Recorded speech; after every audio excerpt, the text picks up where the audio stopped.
Hey, wake up. It's Means Morning News. Just after 11 a.m. on the East Coast here in Washington, D.C., I'm the newsman, Sam Sachs. Good morning and a happy Friday to everyone, especially the person who left their cocaine at the White House. Secret Service ended its investigation without finding a suspect. So that means you got away with it. Now go enjoy your weekend.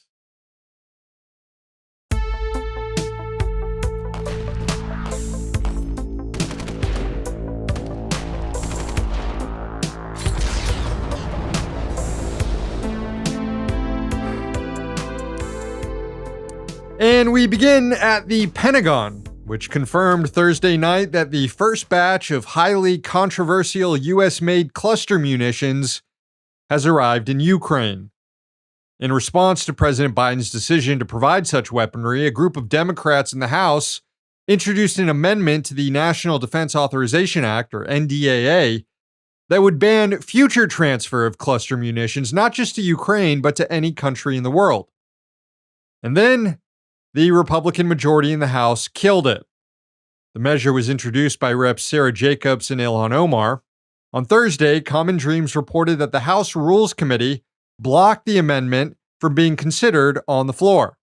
Instead, the Republican majority on the panel advanced a separate, weaker measure, sponsored by Rep Marjorie Taylor Greene, that would only prohibit the transfer of cluster munitions to Ukraine, seemingly approving their sale to other countries.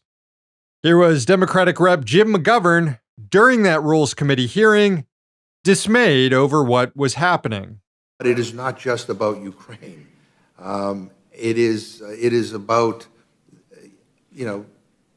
sending them to any conflict in any country in the world. And again, I don't understand, what happened? Why did we go from everybody's agreeing that we should have a debate on the Jacobs Amendment, that it was perfectly fine, to all of a sudden narrowing it down to just Ukraine, again, knowing that it's not going to stop these weapons from going to Ukraine? I mean, it implies that we're okay with sending them to other places. Why did this happen? Just some extremely cynical shit there by Republicans, who claim that a narrower amendment had a better chance of passing. Turns out it didn't. The House voted it down with majorities of Republicans and Democrats opposing it. House Republicans did, however, approve amendments to the NDAA to roll back transgender and abortion rights in the military, and they moved an amendment that targets wokeism at the Pentagon. The Republicans just couldn't muster up enough of their majority to oppose cluster munitions, which are banned by more than 100 countries, because of the damage they inflict on civilian populations, not only during the war, but also after the war has ended, when undetonated bomblets are discovered. So to the extent that the right in Congress cares about them at all, it's only to score cheap points against the president. So remember this one next time your red-pilled coworker claims that the Republican Party is now the anti-war party. Kindly remind them that no, actually, both parties are still shit.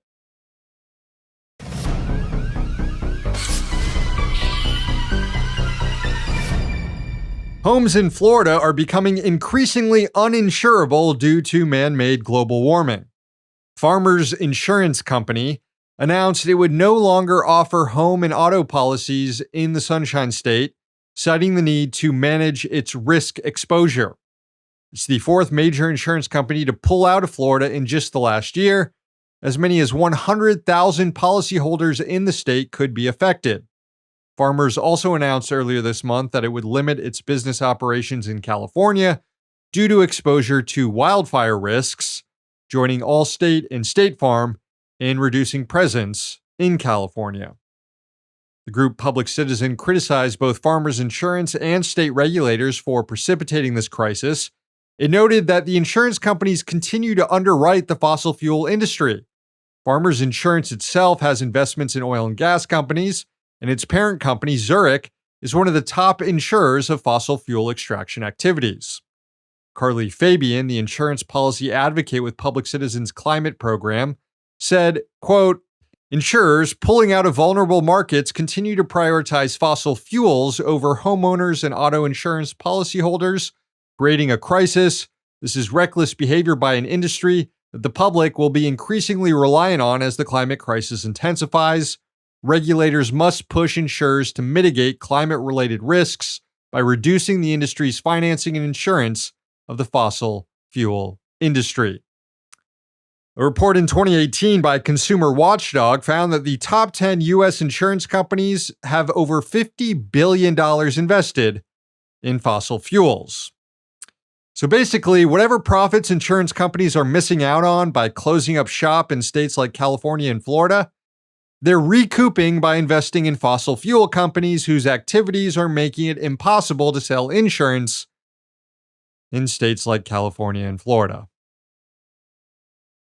Makes a lot of sense.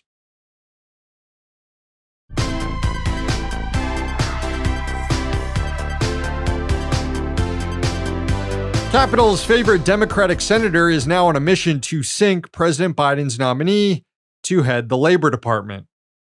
On Thursday, Senator Joe Manchin said he would oppose Julie Su as the next Secretary of Labor. She's currently serving in the role on an acting basis after previous Labor Secretary Marty Walsh left the administration to head up the Hockey Players Union. Su has the strong support of labor unions for the job. 2 years ago, Manchin voted in support of Su's nomination as Deputy Labor Secretary, but now he's claiming he has concerns about her, quote, ideology. By ideology, Manchin can only be referring to Su's support for expanding labor rights to more workers.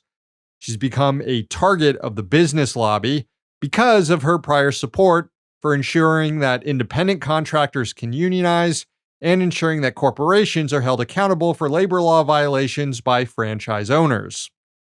Independent Senator Kyrsten Sinema, who, like Manchin, also consults with the Chamber of Commerce on every position she takes, opposes the Su nomination as well. The two senators have put forward a different nominee to head the Labor Department, the Monopoly Man.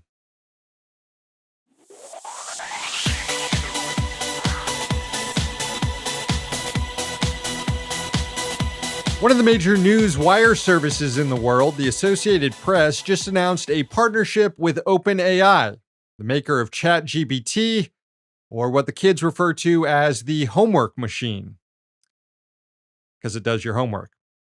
Axios reported on the terms of the 2-year deal. OpenAI will have access to the entirety of the AP's archives dating back to 1985, which it will use to help train its machine learning systems. And the AP, I guess, will get to write news articles using ChatGPT. Axios reported, quote, in striking a deal with OpenAI, AP hopes to be an industry leader in developing standards and best practices around generative AI for other newsrooms. Yeah. We all know what this is really about, though. Cutting labor costs. The AP has been an industry leader already in replacing humans with machines. It's using robots to report on minor league baseball, and it's automating reports on corporate earnings already. This is also a pretty awkward time for the AP to announce this partnership, since the FTC also announced a partnership of sorts with OpenAI, one of an investigatory nature. The FTC is probing OpenAI over violations of consumer protection laws related to a privacy breach earlier this year, and the reputational harm its software like ChatGPT can cause when it spits out the wrong information. But the AP is worried less about its reputation and more about increasing its profit margins.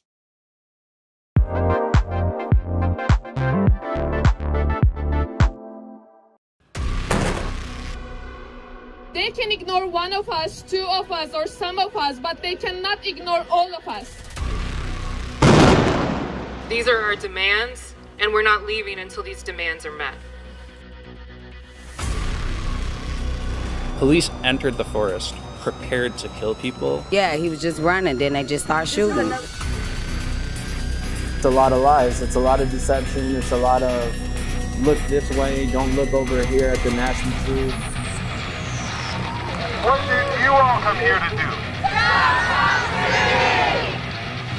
And and that's how I knew they shot him in the back. They didn't even knock. They just busted into her crib and killed her, man, straight up. We're not giving it up.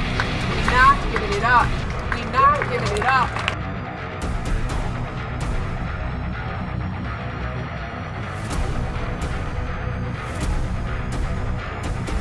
It's about the land and the people and what they do with it. We're protecting the water. Our water is life. We will not let it get desecrated. You shut up and get out of here. Go to your own area. You get to your own area. Take off the mask, you coward. I can't hear you with that diaper on your fucking mouth. This is an issue of sexism. This is an issue of anti-LGBTQ, gay panic, and homophobia. We're still here, we're still fighting, and we're going to continue to fight. I will never trust another cop ever again. They live in inhumane, decrepit conditions. We're all struggling with something, you know? Line 3 is going through our wetlands. If you have to carry me out of here, carry me out of here, because I'm going to speak, because I'm tired of this bullshit. You know, the system doesn't work for us.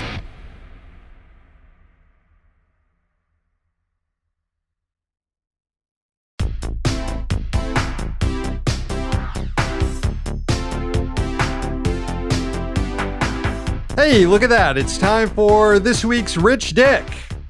Let's check out those nominations on social media. We got our regular nomination for landlords from Rona and the gang. That includes landlords leasing out overpriced units this summer that don't even have working air conditioners. Bastards. Got a nomination here for Oprah, just because. And here's a nomination for Sadai Kelly, CEO of Sapporo USA, the beer maker that acquired San Francisco's historic Anchor Brewing Company and is now shutting it down. The workers at Anchor had recently unionized, which is likely the reason that Kelly is shutting it down. What a piece of shit. But ultimately, there was a bigger piece of shit out there that most of you wanted to see get the dishonors. And so, this week's Rich Dick is Disney CEO Bob Iger. Thanks to everyone for nominating Bob. There were a lot of you this week. Hollywood is currently shut down by both a writer's strike and an actor's strike. It's the first time both unions have been on strike together in more than 60 years. We're looking at more than 170,000 union members involved in the work stoppage. It's a big deal, and it's all in response to the exceptional levels of greed we're seeing from studio company executives like Disney's Bob Iger. This week, old Bob signed an extension to be Disney CEO for another 2 years. He was already making tens of millions of dollars a year. His new contract, though, will allow him to make even more money. From Insider, quote, Iger will be eligible to receive up to 500% of his annual base salary, which is $1 million, whereas under the terms of his contract announced when he returned in November, he was eligible to receive a maximum 100% bonus. That's all in addition to the $25 million he gets in equity awards.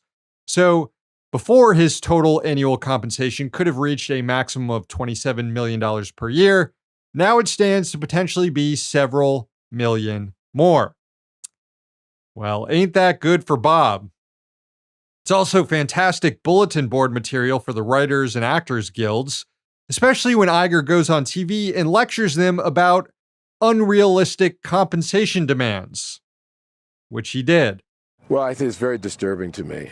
We've talked about disruptive forces on this business and all the challenges that we're facing and the recovery from COVID, which is ongoing. It's not completely back. This is the worst time in the world to add to that disruption. We managed as an industry to negotiate a very good deal with the Directors Guild that reflects the value that the directors contribute to this great business. We wanted to do the same thing with the writers, and we'd like to do the same thing with the actors. There's a level of expectation that they have that is just not realistic. And they are adding to a set of challenges that this business is already facing that is, quite frankly, very disruptive. So they're not being realistic? Dangerous. No, they're not. That's right. Just days after signing a contract that will allow him to make upwards of $30 million a year, Bob Iger goes on TV and says his workers are the ones with unrealistic demands. A guy who made more than $45 million in a single year in 2021 is accusing others of having unrealistic demands. A guy who's worth $690 million and owns a yacht is telling writers who've actually seen their wages go down by a quarter over the last decade that they're the ones with unrealistic demands. Iger is doing the impossible. He's making David Zaslav seem like a decent guy. Iger's remarks come just one day after a source at the studios told reporters that the strategy is to starve out striking workers, to wait until writers run out of money and start losing their homes, and then the studios believe they'll be able to dictate the terms of a new contract. Just amazing what these guys are comfortable saying out loud. When SAG-AFTRA President Fran Drescher announced Thursday that the actors union would go on strike, she said that actors were, quote, being victimized by a very greedy entity. I don't think she was referring specifically to Bob Iger, but she might as well have been. He's this week's Rich Dick.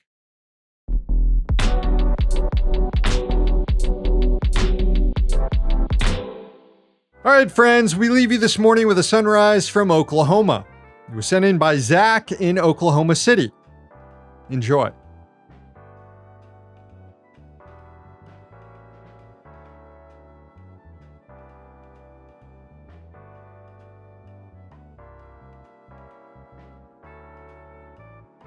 Thank you, Zach. Show's over. Thanks for watching. Thanks to the team behind the scenes. Please sign up for Means TV if you haven't yet. There's a 7-day free trial going on right now. Also, subscribe to our YouTube and podcast channels. One day, capitalism will fall. I promise it will. But until then, we'll be right here. See ya next week.